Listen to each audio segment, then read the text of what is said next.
Welcome to the Anglotopia podcast. This is the second one. We're back after the premiere last week. Thank you to everybody who listened and gave us feedback. It was very useful, and we're excited about continuing to do this podcast. Our goal is to do them weekly.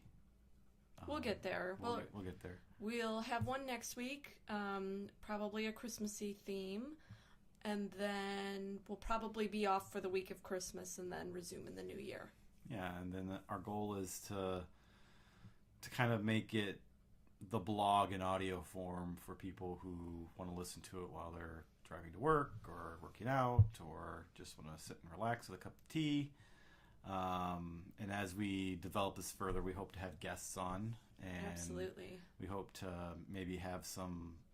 read off some long-form articles that might interest listeners, and also we want to be a little topical and talk about things that are happening in Britain and how they affect Americans who travel there and anybody who would want to travel there. So, for example, once the Brexit thing starts to have resolution, we will probably talk about that from an unbiased perspective of travelers, how it will affect them. So, but for now, we need to finish talking about our trip, Anglotopia's Grand Adventure, where we drove from Land's End to John O'Groats. When last we left you, we had just picked up our rental car in Bristol, and we figured we would continue the journey from there, and hopefully in an hour we can get all the way to the end. If not, we'll continue this in a third podcast. Yeah. We'll see how this goes. But if you have any questions about how we packed, how we went about planning, that sort of thing, I recommend definitely give the first episode a listen or a watch, however you prefer to do this. And just so our listeners know, you can watch our podcasts as well on YouTube. So yes. Just follow the link. And there's a link to the show notes. You can also find any of our show notes on our website as well. Yeah, we'll post everything in the podcast section on the website, and we're working on getting the podcast on all the different networks, but it takes time to get them submitted and whatnot, so soon. But until then, it's on Anglotopia, it's on SoundCloud, and this week I'm going to put it in the Anglotopia app, which you can download for Apple and Android. And then our let's see if I can find it on my phone, show you what it looks like. Yeah, while the podcast is an audio, it's a little green one, so yeah, with our emblem on it. So yeah, just search for Anglotopia on your app store of choice. While the podcast is an audio medium, we are recording the video for the people who want to watch us talk about this, because we will have visual things, but the focus is for it to be listened to. So while you could load the video, you could open another tab and do something else. You don't have to watch us. It's not a vlog. This isn't a vlog. This is just kind of an additional thing, because I've seen other podcasters, they record the whole podcast, and then it's just it allows us to put it on YouTube so people can listen to it there as well, because YouTube has a huge audience. So why don't we dive right in? So like I said, we kind of left off talking about planning the car, and really, why don't we go from picking up the car? Yeah, pretty much picking up the car at the Bristol airport, which we talked about. And so this was day 5 or day 6? It was I think day 5. Yeah. Day 5. So, and it took us just about 12 days to do this. So yeah, this was the first day that we were kind of on our own, where we were actually driving. We didn't drive from Cornwall. Our friends drove from Cornwall. Which we were so grateful. Which was great. We were so grateful for them for doing that. Do not attempt that drive jet lagged. Yeah, and it was nice to sit and enjoy the view on the way back from Cornwall. So yeah, we picked up the car at Bristol Airport, which was a fun experience. If by fun you mean an interesting experience. Yeah. The signage in the airport is very confusing. By the time we got the car, we still had to turn around a couple times to get out of the airport. So, when you're not familiar with it, it's daunting. If we had to pick up a car up there, we know the routine now. But yeah. So the plan for the night was to end in Castle Combe, Wiltshire, and I'll get to why in a second. But first, we have the joy of what happened after we picked up the car. And a good example of why you need to be prepared and just go with the flow is as soon as we picked up the car and followed the GPS navigation to Castle Combe, we proceeded to sit in traffic for an hour. Yeah. Very slow moving traffic in a big giant vehicle that we were unfamiliar with. So that was fun. Yeah, that was, we called it like the roundabout and stoplight tour of the Bristol suburbs. Yeah. It wasn't really particularly the nice Yeah, parts GPS of took Bristol. us a weird way. Yeah, so, but eventually we arrived at Castle Combe. So why Castle Combe? Castle Combe is probably in the top 10 of most beautiful English places, vistas, villages, you name it. I mean, I would lump it in with with Gold Hill in Shaftesbury, or Steep Hill in Lincoln, or Clovelly in Devon. It's one of those places that's like iconic English, and it's in the heart of the Cotswolds, so it is a beautiful place. It is. It's a lovely place, and I stayed there for the first time last summer when I went over to do my week-long course in Oxford, and I just fell in love with the place. The thing I love about it the most is how quiet it is. Like, it's just silent there. Castle Combe kind of sits in a little valley, and it's surrounded by hills, and so there's no motorway noise, no train noise. It's just literally silence, and in a very noisy world, and where we live here in LaPorte, we live fairly close to a major freeway, so we always kind of hear it, so we never have silence. And so to have silence is a magical thing, and it's so quiet. I love it. So I would just go there for the quiet. The loudest noise you'll hear is a van going through the street occasionally, or the clip clop of horses going by. I mean, it's beautiful there. And so we stayed at the Castle Hotel, which is the main pub / hotel in Castle Combe. Castle Combe is very small. It's like 2 streets, and there's a Manor House Hotel, which is which is like a 5-star hotel. We didn't stay there. We stayed at the Castle Hotel, which is more of the pub, stagecoaching inn type hotel. It's still very nice, but it's not like the Manor Hotel, which is a luxury hotel. But you park in the same car park because they own both. There's not really anything to see or do in Castle Combe other than the fact that it's beautiful. Other than Castle Combe. Yeah, other than Castle Combe. There's not really any shops. The people who come to see how beautiful it is, and then they leave. There's a pub. There's a couple pubs. There's not really any shops. The church is beautiful. Yeah, it's one of the oldest clocks in Britain. Yeah. Continuous working clocks in Britain is housed there. It was... And it's it's definitely take a stroll through, be respectful as you go, remembering that it's still a used house of worship. So and it's one of the Cotswold wool cathedrals. I mean, yes. It's a huge church for such a tiny village, essentially. And you can usually pick up a brochure about the history of the place. And I love it when I pick these brochures up because of the long arc of British history. They always start back in the pre-Roman era and chart the history of the village all the way back from recorded time to now. And it's interesting that there's always that they can do that. So we stayed at the Castle Hotel. We had a nice room, which is above the pub, but you don't hear the pub, which is nice. Yeah, that was really surprising. Although I think maybe partly because it is such a small village, like it's not a big rowdy pub. We actually had dinner that night and kind of got a great send-off from the friends in Cornwall. We met back up with them for dinner. Yeah, they're one of their children lived nearby, so we all had dinner together. It was a nice dinner. It was a very good dinner. The food is really good there, so even if you don't stay in the hotel, we highly recommend the restaurant because the food's good.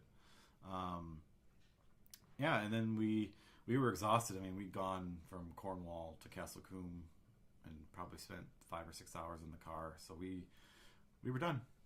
Yeah, and so you really have your choice of where to stay when you go to Britain. You can stay in something very modern. You can stay in a chain hotel. You've got your pick, really. But one of the things that I think we definitely recommend is that even if it costs a little more, make a point to stay at least one night in a historic property. It's one of the things that makes Britain Britain, and the room we stayed in, we rented just a regular room, but it had this glorious antique four-poster bed in it that, looked like back in the day people used to travel with their bed. It looked like, I can just imagine the production of traveling with a massive bed like that, or just, it was a beautiful room, just a beautiful room with the curved walls and the curved glass windows. Definitely take the time, do a little bit of research, and find a nice period property to stay in. Yeah, I echo that thought. When we travel, we want to experience Britain and Britain's history and its culture, and so we try to find special places to stay, which usually costs a little more. I mean, for example, the Castle Hotel, I think it was like £129 for the night, which is about $150. It's a lot for one night in a hotel. I mean, when booking the tour, we could have booked Premier Inns for £30 a night the whole trip, but we're not really seeing or experiencing the country the way we intend to if we just stay in an identikit hotel at every stop. So, when we started planning this, we budgeted for this and tried to find character unique hotels that would work. And like I said, I stayed in the Castle Inn last year by myself, and it's probably one of the most romantic places I've ever stayed. So it sucked being there by myself without Jackie.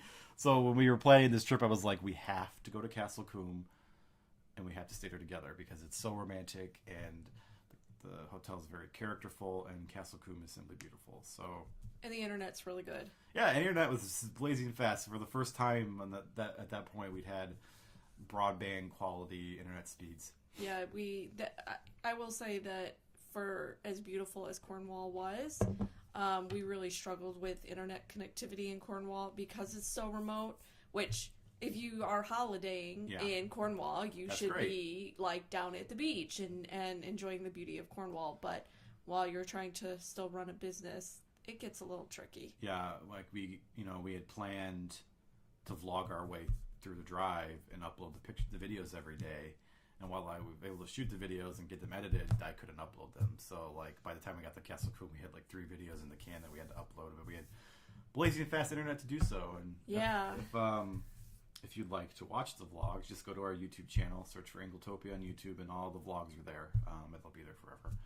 And we'll put them in the show notes as well. Yes. So, So we really had a quick stopover in Castle Coombe. I mean, we really needed to get on the road because it was one of our longest driving days ahead. Yeah, when we planned this, we wanted to focus our time on Northern England and Scotland because we haven't spent any time there. So, and we've been in the Cotswolds a lot. So we that's why we just stopped for the night and got up and basically got in the car and left. It was raining too, so there wasn't really anything to see or do. It poured. Yeah, and so we wanted to. This is where we diverted from the route on the adventure map we talked about last week. That kind of hugs the western coast and shore of Britain. So we kind of jogged through the Midlands and came up the east side up through Yorkshire, Northumberland, into Scotland. So to do that, because we did the Midlands in detail a couple of years ago, we skipped the Midlands as well. But there was one place we wanted to stop. But this was going to be our longest stretch of driving, I think, of the whole trip, because we had to get from Castle Coombe to the city of York, which is like a 4 to 5 hour drive. It was about 5 hours because we had bad traffic coming into York.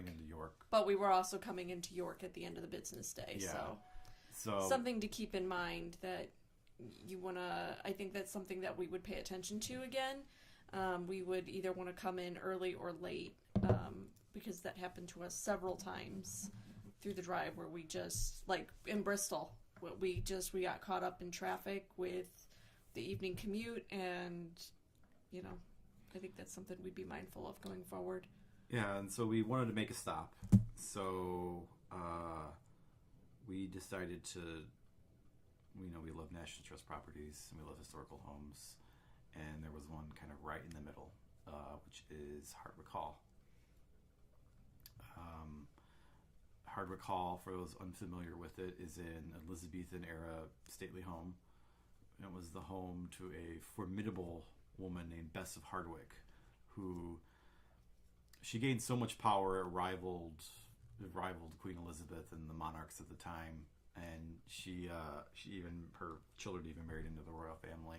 Can I say though that just having an overview, just a very limited understanding of who she was as a woman, she was an incredible woman for her time. I mean, she married up. She married for money. And married up 4 times. 4 times. Each time she married up further up the rung of the social ladder. And she made herself into something amazing. And I think one of the things that I really enjoyed is that going through the house, she has her own throne room. Yeah. I mean, she really did challenge Elizabeth's power.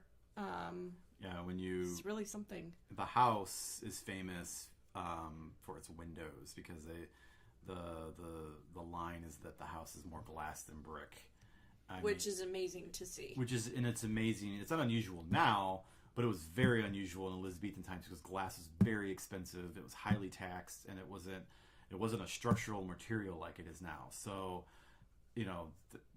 just how they managed to do it and make these walls of glass in this building are incredible. And then when you go into the house and see the long gallery where all the windows are, I mean, it's the most incredible space architecturally I've ever been in.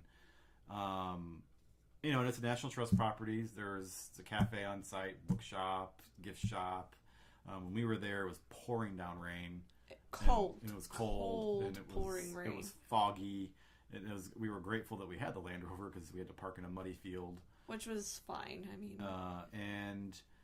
so we had a nice lunch there. We toured the house. You could walk around at your own pace. That took about an hour or so. We learned about the history of Bess. Now, granted, you really could spend all day there, but... It was raining, yeah.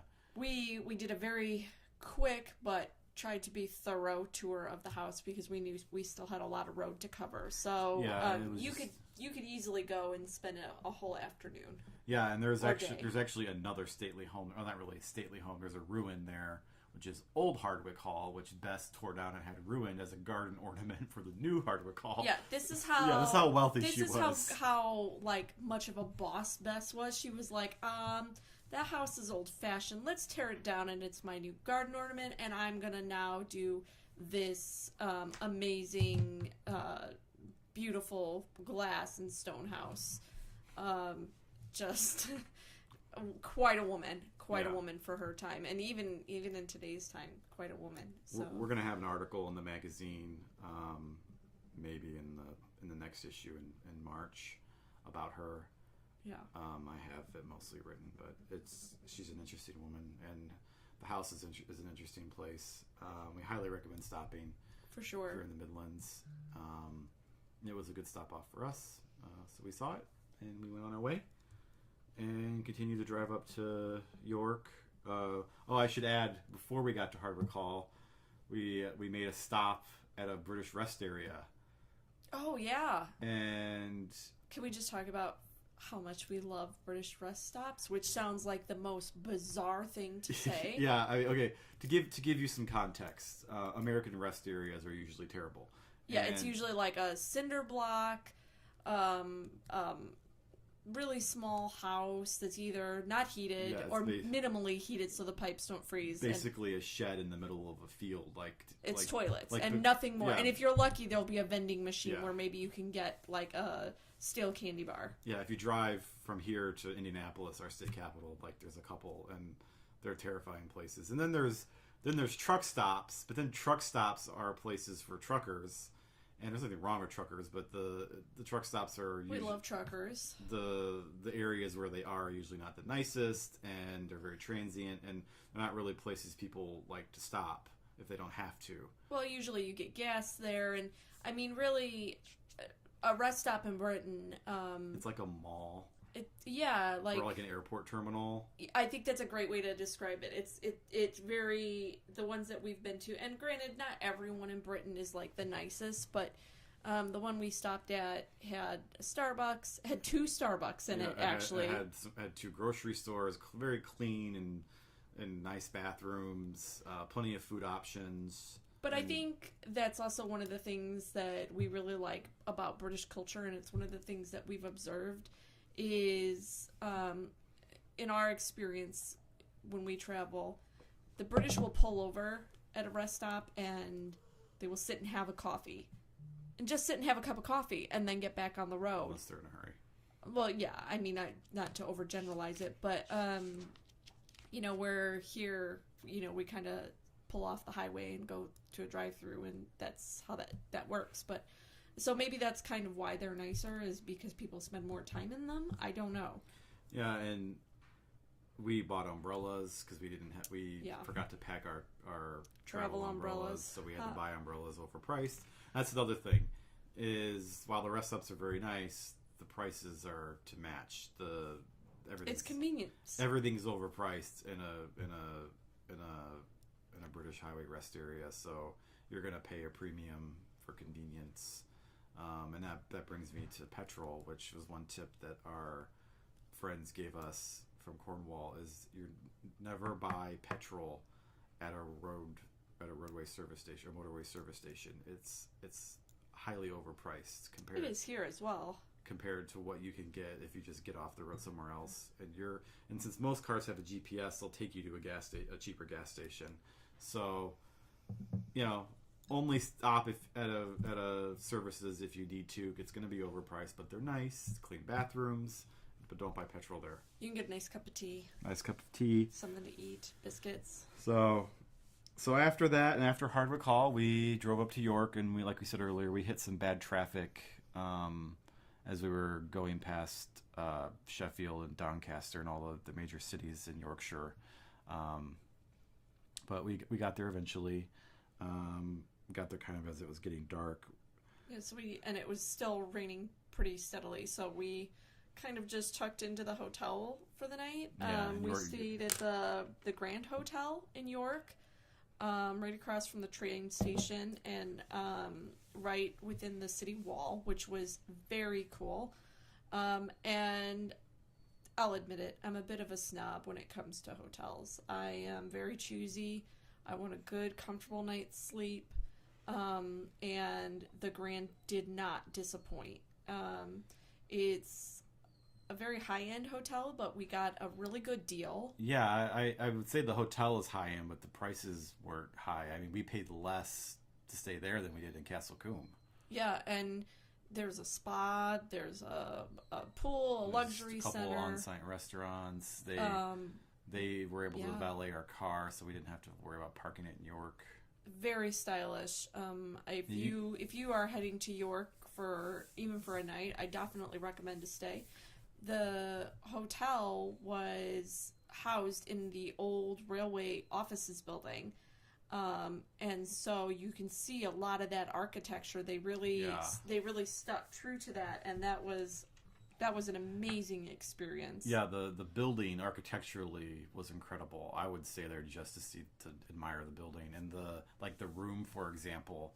The room must have had 20-foot ceilings. I was just gonna say easily. I mean, the rooms are set up as the offices would have been. So you literally walk through a historic office door. But that being said, you have all the mod cons that you would want. I could take a swim in the bathtub in that room. It was glorious, and the bed was comfortable. The food was great, and I think we tried to make sure that wherever we stayed, that breakfast was included, which is a great budget tip, just in general for traveling to Britain, but specifically for a trip like this. That way we didn't have to spend on breakfast. This was by far my favorite breakfast of the trip. We had dinner in one of their restaurants, their more casual restaurant. Great dinner. Food was absolutely superb. But the next morning, they had it was buffet style, but you could order as well. We chose to do buffet. They had a hot buffet. They had a dairy buffet. They had grains and breads, and then fruits and meats and cheeses, and a fresh juice buffet, coffee, tea. I mean, we were spoiled for choice. I think I could eat 3 meals a day off of that buffet. And I want to also say, nothing against those who enjoy a buffet. It's not normally my thing, but this was on a whole nother level. Yeah, that's a good point to make. Is British breakfast buffets are not like a buffet you'd find here back home. I mean, it's most of the hotels who do breakfast put food out, and then they order a hot element of it as well, and it's usually pretty good.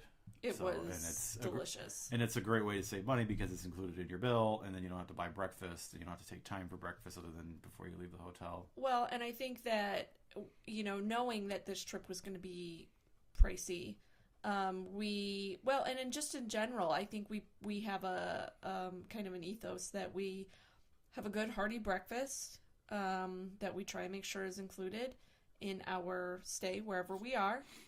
A light, inexpensive lunch. So whether that's a sandwich at a National Trust property, and a cup of tea, or just something on the go, and then we will push the boat out a bit for dinner. So make sure you grab snacks too. You could do that just about anywhere, but it keeps your food budget down to a minimum. Yeah. So that night, we had dinner at the hotel, and then we went to bed. And dinner in the hotel was very nice. It was a little on the pricey side, but it was a nice restaurant. So, which is also where breakfast was. But it was good value for money as well. The food was really nice quality. So then the next day, we wanted to explore York. So we kind of allocated the first half of the day for that. We had rain, which is fine. We had our umbrellas. More cold rain. So we walked in. The big thing we wanted to see was York Minster and the Shambles. Mm-hmm. So we walked into York. The hotel is kind of across from a train station, so it was very walkable. So very nice location. Yeah. So we arranged with the hotel when to get our car and everything. So then that way we were checked out and everything, and they kept our car. So we walked to York Minster, and York Minster was incredible. It was stunning. Get there early. We got there right as it opened. Yeah. And we saw tour groups kind of amassing to get ready to go in, and we were very lucky. And because we were there early, we beat a lot of the groups that came in after us. But definitely get there. I would say get there early or get there late. Yeah, I think it opens at 9 or 10. Yep. Check. It can change based on when they have services.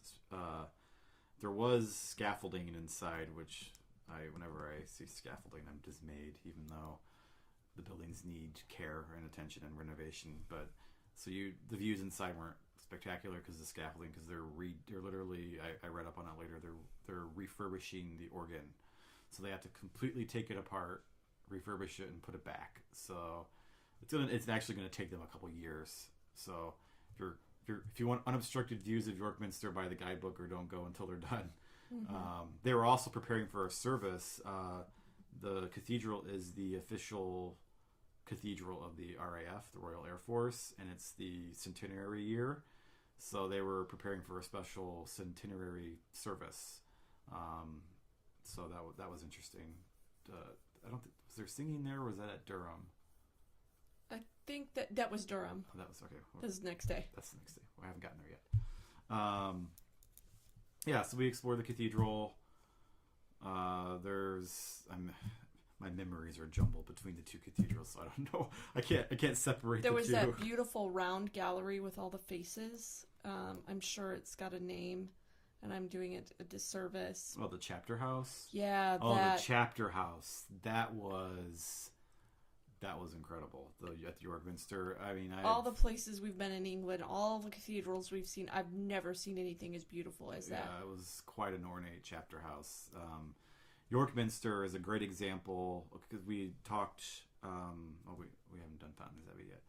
There's a lot of ruined abbeys and cathedrals in Yorkshire that were built up from the wealth of wool in the Middle Ages, and then Henry VIII destroyed them, and there's a lot of ruins. Well, York Minster is an example of one of the ones that wasn't destroyed. So the cathedral is on par with something that would be in London or the other major British cities, even though York is a very small city. Or even just anywhere in Europe. I mean, it's a world-class cathedral. Yes. For such a small city, because it was built by the wealth from wool, and they managed to survive the dissolution. I read why, but I forgot. I can't think of the reason right now. And so after that, we walked around York. I found there's a great bookshop, kind of right outside the exit. You cross the street, and then you get into the medieval twisty-turny streets where all the shops are. There was a great bookstore that was very topsy-turvy, and it was a nice little bookshop. A lot of high-end shopping. A lot of shops. A lot of British brands that you would see on any high street. Yeah, I mean, it was none of the shops. There were a few good independent shops, but nothing. At least on the route we took. There's, if you could find, there's an Edinburgh woolen mill. There's a Crew. There's all the typical British, brands. So then after that, the other thing we had to see in York was the Shambles, which is, for those unfamiliar, the Shambles is a medieval street that basically, and then this context will help most people, or at least our age, is it looks like Diagon Alley.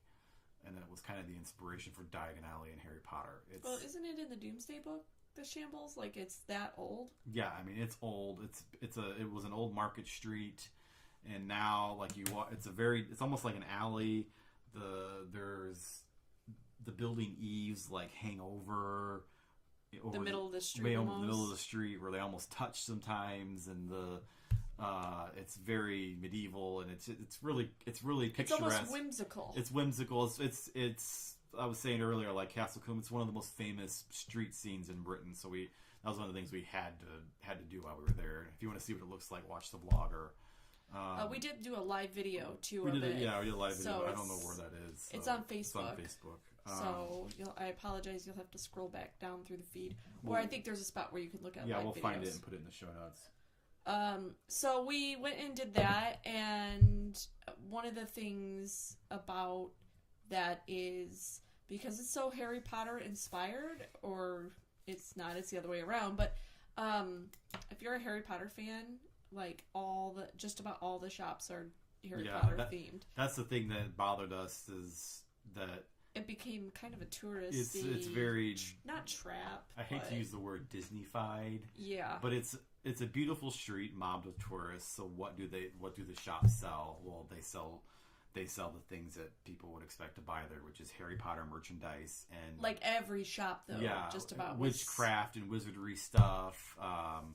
But then the thing is it's all stuff that you can get here. None of it's. All the Harry Potter stuff is made in the same places now, so it's not like... Well, granted, there might be special things, but we also didn't go into the shops because it just didn't interest us. Yeah, I mean, the Shambles used to be a market street with independent sellers, and which would have been great to see. It's called the Shambles because it used to be a meat market, and you could buy meat there. Yeah. But now there's tea rooms, there's some food shops, but it's basically Harry Potter Street. It really caters to the Harry Potter fan. And I love Harry Potter. I grew up with it, but it's a bit much. I mean, there are other places you can get your Harry Potter fix in Britain, and I just it's a shame because it's... Yeah, I agree.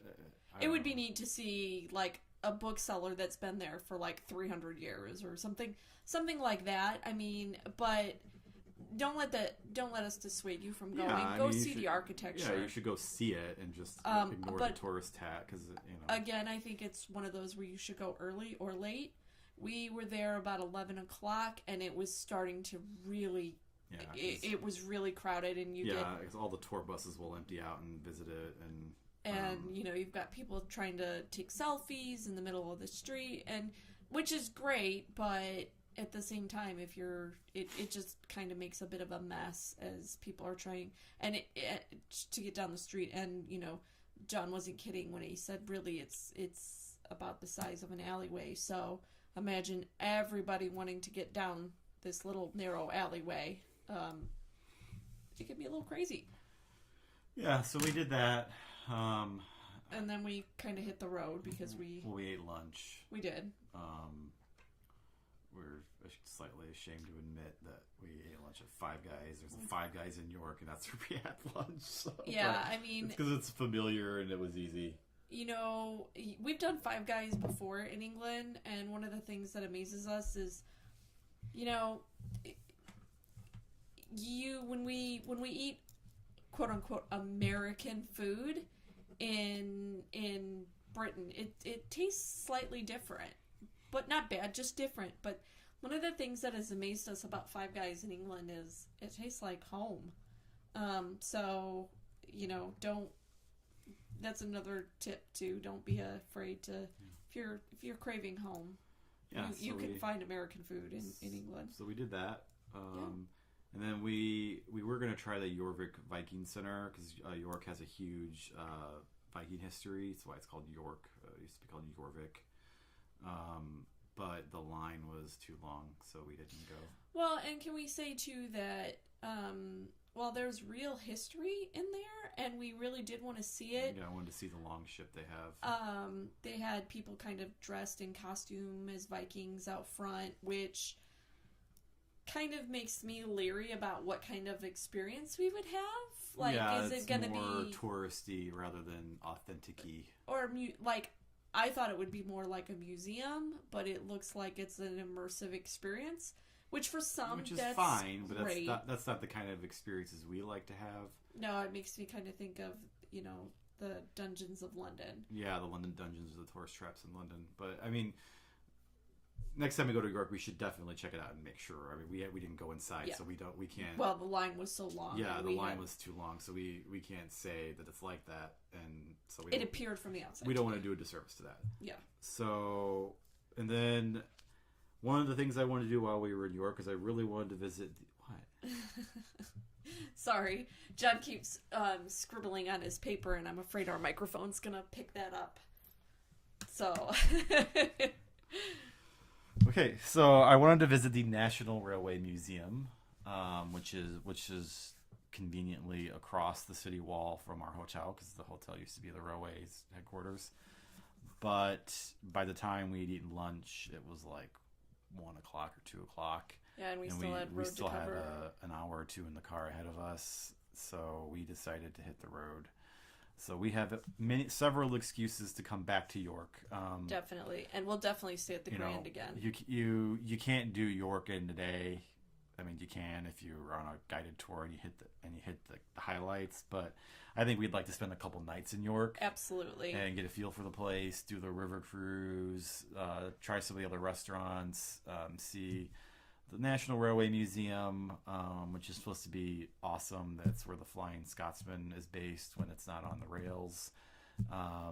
And do the Jorvik Viking Center and explore the surroundings of York as well. Yeah, there's so much more to see than we were really, we'd like to say, a whistle-stop tour.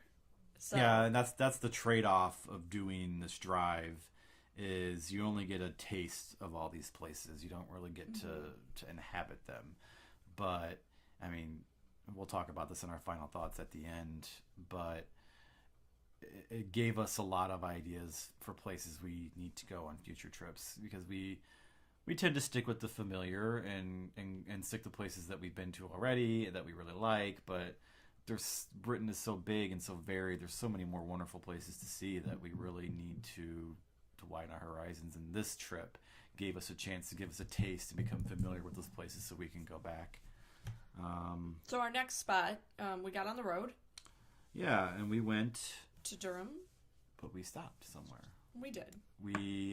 That's where we kind of built serendipity in. We were driving down the main roads between York and Durham, and we saw the signs for Fountains Abbey. And Fountains Abbey is a big ruined abbey that I've heard about before, and I thought, well, I can't resist a ruined abbey. I really love them. And we were hungry for like tea. I'm like, there's got to be a National Trust around here somewhere. Let's go have cream tea. Yeah, let's go have tea and cake. So we followed the signs to Fountains Abbey.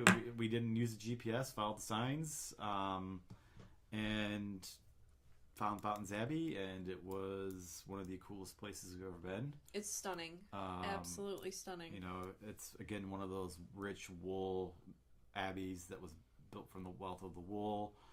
And there's a wool experiencer where you can knit. And, yep, I knitted. They have like a community scarf going. And so like if the world's longest scarf, I think. If you like knit, you're more than welcome to pick up the needles and add a row or two or a few. So that's something I did. So some really weird seed stitch for those who knit. If you happen to see it, some neat seed stitch in green somewhere, probably now way further down. That would be mine. Super cool. I really enjoyed that part of it, actually. Yeah, the coolest thing at Fountains Abbey, because there's a lot of ruins are more ruin than building, but there were a lot more buildings at this ruin. If that makes any sense at all. Well, there was so much of the building still intact. I mean, obviously all the glass is gone, the roof is gone, but the stone structure of the building still remains. Yeah, and the I think it's the long thing. The caverns or the crypt? Is it the cloisters? I don't know. Well, you when you come in, like, into your right, there's a long, I'm going to say cloister. If it's wrong, I'm sure the people will tell me in the comments. It's, you know, the underground area where it just goes on and on and on. It's the most amazing structure. It's massive. It's massive. And it was one of the most incredible things I've ever seen. Yeah, it was a monastery. Yeah. And the monks raised wool. It's, like you said, it's another wool cathedral. Just incredible. Definitely take the time. It's a little bit of a walk, but it's a paved path. So as we talked about packing in the last episode, bring a pair of trainers or tennis shoes or a hiking boot if you want to. You won't really need it, but it's a good thing to have for National Trust. So, and if you want to kind of get out of the city and... Yeah. So we love Fountains Abbey. It's going to take your pen away. So then our next stop was Durham. Yeah. And I think after we talk about Durham, I think we'll stop because we're getting up there in time. We're okay. I'm watching. And then we'll do Scotland the next episode, I think. Okay. So Durham. Why did we go to Durham? Durham wasn't originally on the itinerary, but we added it when we realized that we had an extra night in Scotland and we weren't going to the Lake District, which is the traditional route, because we talked about this last time, but I'd been to the Lake District earlier in the summer, so we wanted to go to places we hadn't been. So we thought, well, let's go to Durham. But why Durham? Well, Bill Bryson described Durham as the most perfect English city in Britain, because it's old, it's medieval, it's got a incredible cathedral, it's got a world-class university. But that's not really why we wanted to go. I wanted to go because my great aunt, who's very close to us, she's actually the one who usually watches our kids when we go to Britain. She did some family genealogy and found out that on my father's side that my ancestors came from Durham. And she had a street address and everything. She had a street address and everything. So we said, okay, well, we're passing through. We'll stop there for the night, and then we'll spend the time to go. Kind of walk in your ancestors' footsteps, which, what an amazing experience. Yeah, and so we arrived in Durham. We stayed at the Hotel Indigo, which is a modern hotel chain, but it was in an old building which used to be part of the university. The building was another one of those grand old civic structures that had been converted to a hotel. So it was a treat to be there. It was incredible. It was, and the building itself was beautiful. And I don't want to take away from that at all, but the hotel itself was, I think the only word to describe it was lush. I mean, it was a gorgeous hotel. It felt like a very high-end experience. But we only paid like £130 for the night. So it wasn't super expensive, and it was a great walking distance into the center of Durham. Yeah, it's right across the river, so it's not quite in the center, but it's easy to cross the bridge and get into Durham. So we settled in. I would say one criticism, the rooms are kind of small. But small by American standards, but big by British standards. Yeah. So like the shower in the room had a rainfall shower, and it did steam, and you could listen to the TV while you were in the shower. You couldn't see it, but it had a volume control and really high-end toiletries, and it was nice. It was really nice. And they had these iPhones that you could take and walk through the city with if you wanted to, as a city guide. A little guide, yeah. Which was neat. I've never seen that. So we had dinner in the restaurant again. We didn't really talk about this, but while we picked places that included breakfast, most places don't include dinner, but we tried to choose places where we could eat dinner in the hotel. That way we didn't have to venture very far, because we've had on previous trips. Sorry, I'm getting a sore throat. On previous trips, we would stay in hotels that didn't have restaurants, and then we would struggle to find somewhere to eat, especially on a weekend without having had booked in advance.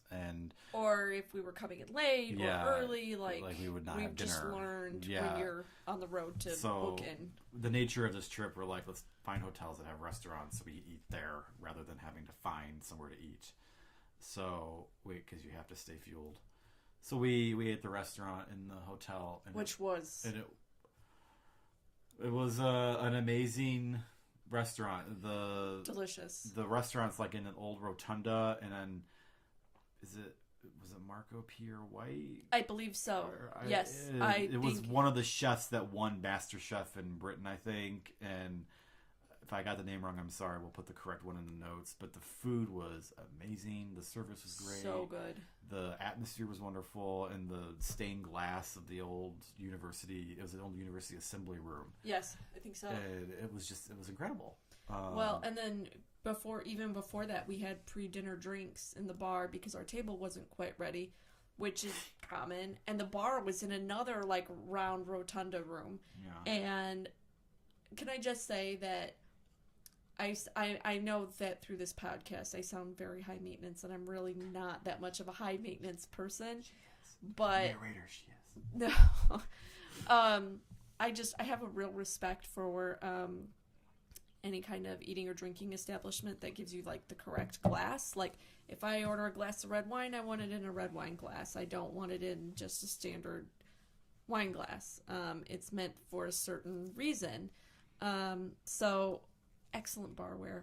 Excellent. My hat's off to them. Beautiful crystal barware. So it's random, but anyway. Yeah. So then the next day, we wanted to see Durham quickly because we had more road to cover. Yeah, we had to get to Edinburgh. So, we wanted to see the cathedral. So we got an early start. We saw the cathedral. It was incredible. It was covered in scaffolding. It was a really special experience, though. When we went, we didn't realize that night at dinner we saw lots of parents with college-age kids. Yeah, it was the open day for the university for people who wanted to come there to go to Durham. So the atmosphere was very filled with the potential and excitement. Yeah, parents dropping their kids off. And so that was neat. That was very neat. Yeah, so we did the cathedral. Durham Cathedral is incredible. It's Norman. It's the Venerable Bede is buried there. One of the first proper British historians. The only criticism I would say is they don't allow any photography inside, which sucked because I don't have any pictures of the occasion or video. So that forced us to just be present and enjoy the place, which is nice too. So and the choir was practicing. So we sat and listened to that. That was a great experience. We had a great experience. But had we been taking pictures, we probably would have not excuse me, I apologize. We probably would have not noticed, and so I can see the point. Yeah, and that's another thing is it was very clear to put your cameras away when you came in. There were plenty of signs for you to put your camera away. There are language neutral signs with the camera with the line through it. And yet we still saw tourists. We were horrified, but you know, it wasn't our place to say anything. We were in the area where in the nave where the preacher would stand on the lectern. I'm sorry, my terminology is, I don't know the terminology, but he was at the lectern. She was at the lectern with her friend, and they stood there. They went on the lectern, which is roped off. So you're not supposed to go on the lectern. And then they were taking selfies of themselves on the lectern in Durham Cathedral, and it was very clear you weren't supposed to do either. As the choir is practicing. As the choir is practicing. In proximity. It was just... It was like, it really... I mean, you got to be respectful of these places. That even if you're not of the religion or you're not religious, at least have respect for the people who are there. Who do find it. Who are having a spiritual experience. Right, where it is a sacred spot for them. Because there are places you can pray and light candles, and you know, I'm not religious. I'm there for the architecture, and you got to have respect for the context of the environment. And we've noticed it more and more. It's a real problem with... We actually kind of vented in the vlog, too, as we walked out, going, if it says no pictures, that means no pictures, not even a quick selfie. So, I mean... Please be respectful. So after that, we walked back down through Durham, visited the bookstore because there were some good-looking books in the window. We needed some souvenirs, and then we went in search of your ancestral home. Well, not quite. We saw the market, which you liked the market a lot. Yeah. She bought a pair of trainers because finally at that point, my feet were done. Her feet were screaming. Yeah, and so then the trick was to go find where my ancestors came from. So we had an address, which was 10 Shincliffe Lane, Durham. So we Google mapped it, and the GPS took us right there. The thing is there actually isn't a 10 Shincliffe Lane. There's a 1. There's a 1 Shincliffe Lane. There's like 1 to 6, and then that's it. So... the records are very blurry and very old, so it may have been 1 Shincliffe Lane. So we even Jackie, I didn't want to do it. Oh, it's really funny because I'm a coward.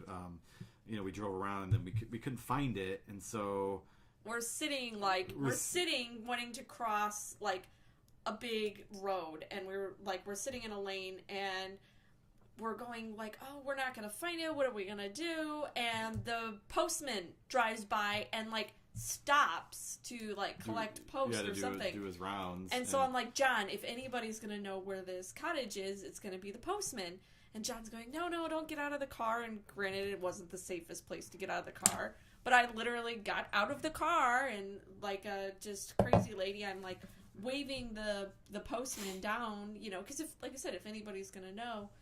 So the postman thought that it was highly likely that the address was probably 1 Shincliffe Lane. Because he says he'd done the route for 30 years and there'd never been a 10. Well, and he had talked about there was a woman on the opposite far end of the lane where it kind of dead ends into a farm, and she had lived there for almost 90 years and said that at some point they had a conversation and that the cottages that were on Shincliffe Lane were the only cottages that were ever there. So, yeah. So, we went back to where 1 Shincliffe Lane was, parked the car, and looked at the buildings. If you read the buildings, you can kind of tell when they were built.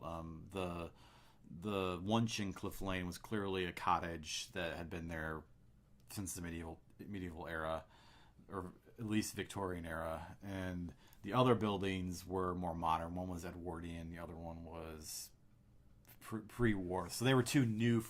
The ancestors we're talking about, they left in the mid-1800s. So and there were multiple generations living within. So it needed to be a cottage that looked like. Yeah.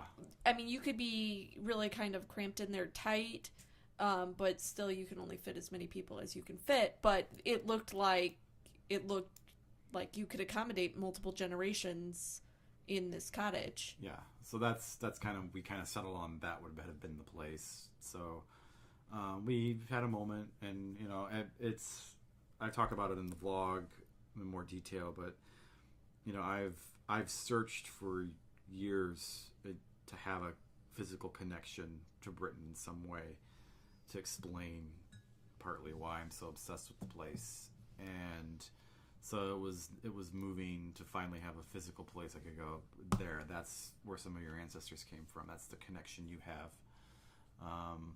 So then after we did that, and it was cool, there was like a manor house. There was a hospital now. Yeah, an eye hospital, I think. Yeah, and I suspect that maybe my ancestors probably worked on the estate somewhere. Mm-hmm.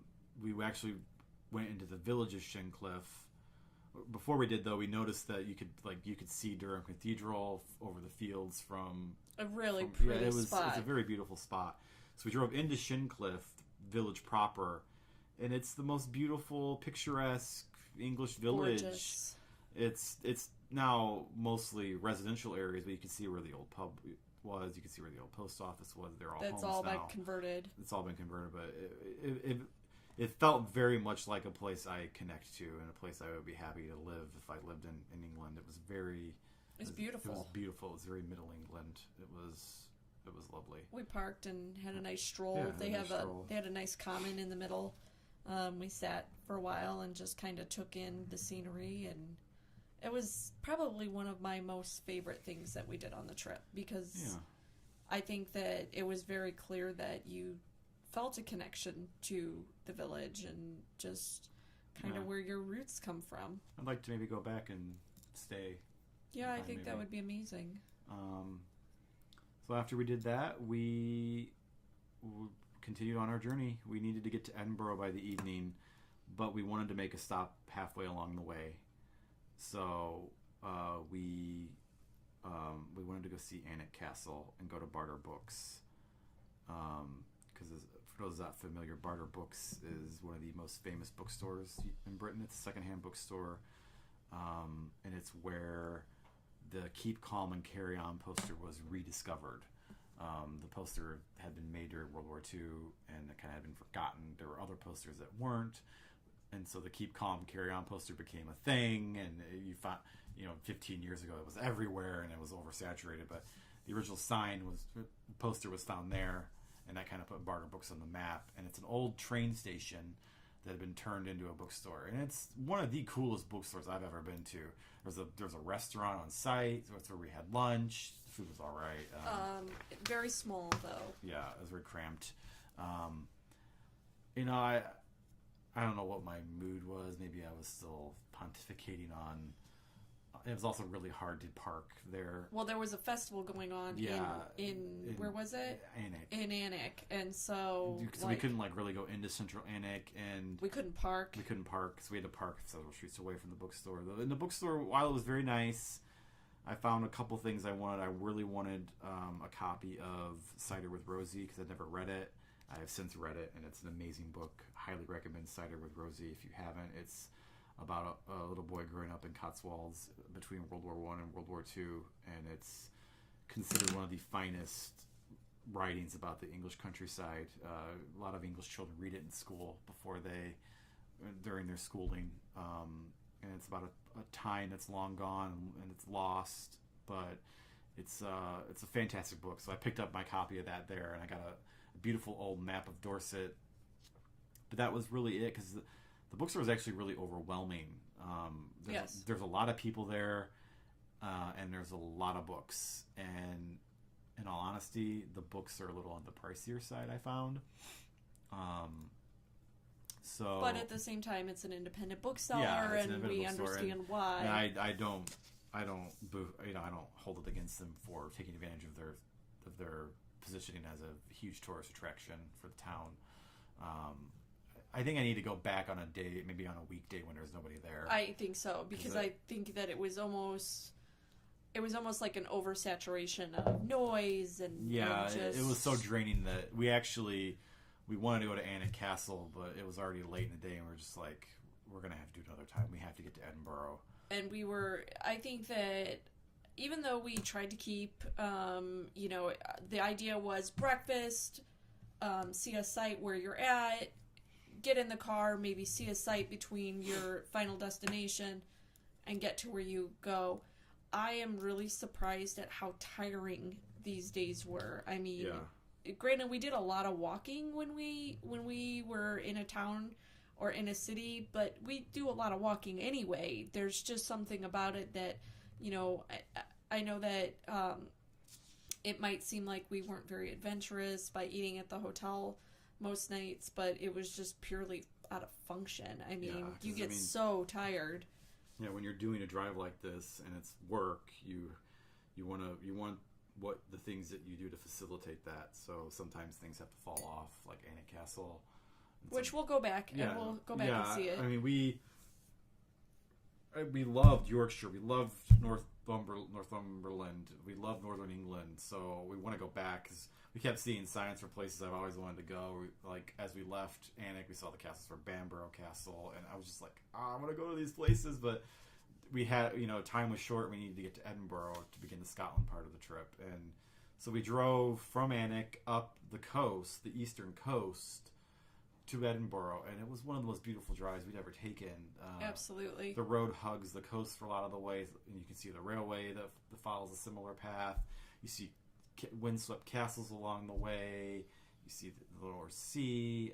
It was incredible. Yeah, one of the most beautiful things I have ever seen, and by far my favorite scenery of the trip. Yeah. Although we haven't not to do Cornwall a disservice either. Yeah, anything with the sea, I'm game. Yeah, so we drove to Edinburgh, and we crossed the border. We stopped at the border crossing and took pictures and video. Yeah, we were completely tourists about it, but we don't care. And then we were officially in Scotland for the first time, and I think that's where we'll stop today because we're over an hour now, and then we'll do Scotland in the third part because there's a lot to talk about. So probably after the new year, because next week's podcast will be about Christmas.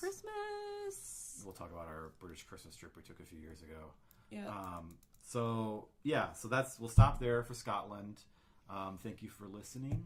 If you have any questions or comments, comments, let us know. We'll put in the show notes everything we talked about, all the places we stayed, so you can see them for yourselves. And we hope you enjoyed listening. Thank you. Thank you.